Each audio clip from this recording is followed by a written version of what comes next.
The US economy is on the verge of collapse. I give it 2 more years, and then the whole house of cards will eventually implode. How can you say that? Ben Bernanke and Obama said their policies fixed our economy. They have fixed nothing. They have only made our economy worse. Don't be absurd. We came out of the recession in July of '09 and our GDP is increasing.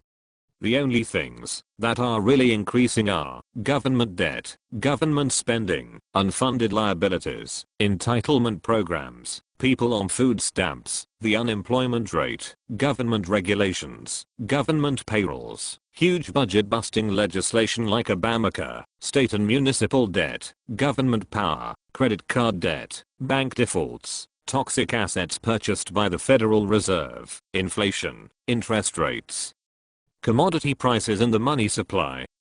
This is not economic growth, it is an economic train wreck. But we needed to spend money to prime the pump. Giving people money leads to job growth. Nancy Pelosi said that sending out unemployment checks is the quickest way to stimulate the economy. That is nonsensical hogwash, and shows she knows nothing about economics. If that were true, why don't we all just quit our jobs and have the government pay each of us $100,000, or, better yet, $2 million? We could all just retire and be multimillionaires. Would not that be great? Well, no one is advocating that. But just adding a little more water to prime the pump will get the water flowing again. That pump priming metaphor stinks on ice.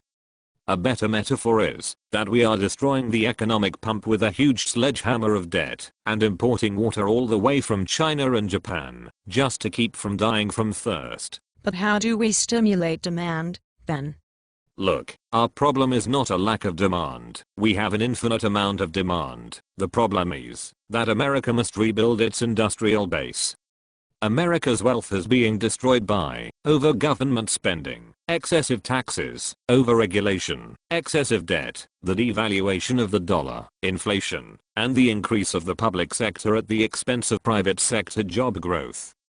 How can you say that our economy is growing under these circumstances? But government spending is part of the GDP. If we increase government spending, we will increase the GDP. But look, where is this money coming from?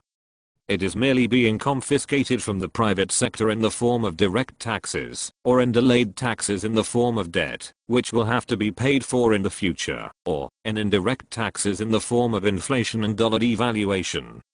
The government is merely robbing Peter to pay Paul, thereby impoverishing Peter and enslaving Paul. It is simply wealth destruction, and hidden under the stupid euphemism of wealth redistribution. But what is wrong with debt? After World War II, our national debt was 120% of GDP and that was not a problem. Now it's 100% of GDP, so we have nothing to worry about. You must look at the context of that time. After World War II, we had a much stronger and robust economy. Our economy was still intact. Unlike most of the industrialized world that was ravaged by war, we were the world's largest creditor nation, whereas now we are the world's largest debtor nation. We had an annual trade surplus, but currently, we have almost $1 trillion annual trade deficit. We had a dynamic industrial-based economy, whereas now we have a dying service-based economy. Most debt was held domestically, whereas now, it is held by China, Japan, Europe, and Saudi Arabia. Government spending fell 66% after the war, whereas now we have $2 trillion in deficits every year. Business regulations were manageable, whereas now they are debilitating. Debt is only beneficial if it is sustainable. The US debt is currently clearly unsustainable. How can you say it is unsustainable? As long as we can pay interest, it is sustainable. The only reason we can manage our debt now is by artificially keeping interest rates near zero.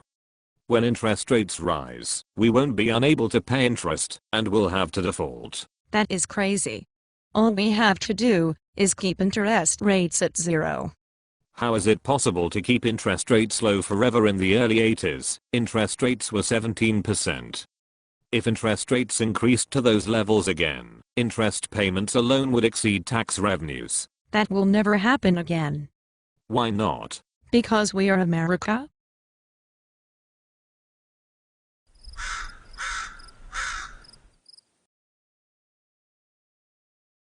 I don't know whether I should laugh or cry. No. I mean, foreign countries must continue to buy our debt because they need us to buy their goods. Well, first of all, we are not really buying anything from our trading partners. We are merely borrowing money from them for products we no longer make, with money we do not have, on credit cards we use too much, for stuff we do not really need, to be put in houses that are too big for us to afford. In exchange, our trading partners get devalued paper, which causes inflation in their countries. Eventually, our trading partners will no longer want our devaluing paper, and will transform their export-oriented economy to a domestic market-based economy. But if they stopped exporting to America, it would hurt their economies. Yes, initially, but just during the transition period. After that, their economies would be booming, inflation would fall, living standards would improve, and their currencies would strengthen. So, instead of getting devaluing pieces of paper and importing America's inflation, they would get a growing and sustainable domestic economy. So, America just needs them more than they need us. So, what should we do? The solutions are very simple in concept, but very difficult to achieve. Our government must stop running deficits, stop fabricating unconstitutional powers, and switch from a government-controlled economy to a free market economy. We must cut government spending by 30% from current levels by vastly cutting entitlement programs, replace Medicare with private insurance, repeal Obamacare, stop government student loans, renegotiate public sector pensions, make public sector unions illegal, stop all corporate and farm subsidies, phase out Social Security, close down all unconstitutional federal departments such as HUD, Education, EPA, Labor, Homeland Security, Agriculture and others, implement a flat tax, repeal all antitrust and minimum wage laws, and all these are just for starters. Almost none of those things will ever happen. Precisely my point. Most politicians are only concerned about getting re-elected by making irresponsible promises to get votes, and far too many Americans are willing to sacrifice freedom for a false and temporary sense of security. That is why I think it will collapse in around 2 years. So, how do you think the collapse will play out? Well, it has already started with the Fed's quantitative easing, parts 1 and 2. America has never just printed money to roll over debt. The Fed will continue do this as this is all their last card they can play. But Ben Bernanke said the Fed is just increasing bank reserves and not printing money. As my business law professor said, that is a distinction without a difference. Eventually those trillions of dollars in bank reserves will enter the market through bank loans or asset purchases, and then inflation will lead to higher interest rates, and the interest payments on debt will be what causes the collapse. But Bernanke said we have a problem with deflation, not inflation. Bernanke says a lot of things, and unfortunately, almost everything he says or thinks is simply wrong. We already have inflation. Just over the past 6 months, oil prices are up 20%, corn and wheat are up 50%, sugar is up 70%, soybeans are up 30%, and on and on. The Fed is just misrepresenting true inflation with their bogus core price index manipulation. Well, does not inflation mean that we can simply pay off our debt with cheaper dollars in the future? Yes, that is the Bernanke game plan, but our bondholders are not going to stand there like Wile E. Coyote watching a huge boulder fall from the sky to crush them. They will demanding higher yields, and will also try to unload their existing debt at a discount. Either way, spiking yields will cause interest rates to climb higher, and it is those high interest payments that will eventually collapse our economy.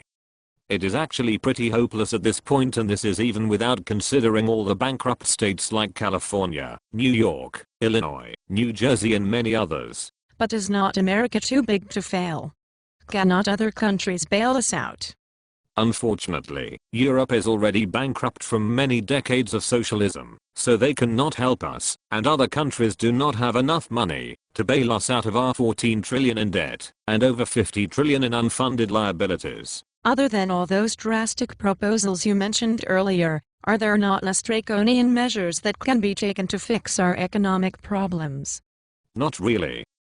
Half measures, like freezing spending and modest budget cuts, will simply postpone the inevitable at this point.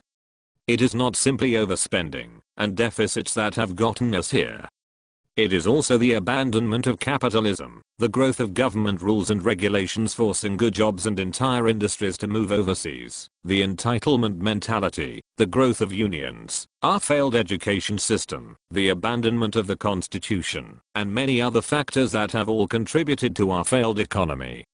Until all these and other issues are addressed, America has little chance for averting a collapse at this point. So, what are you proposing, that we simply give up?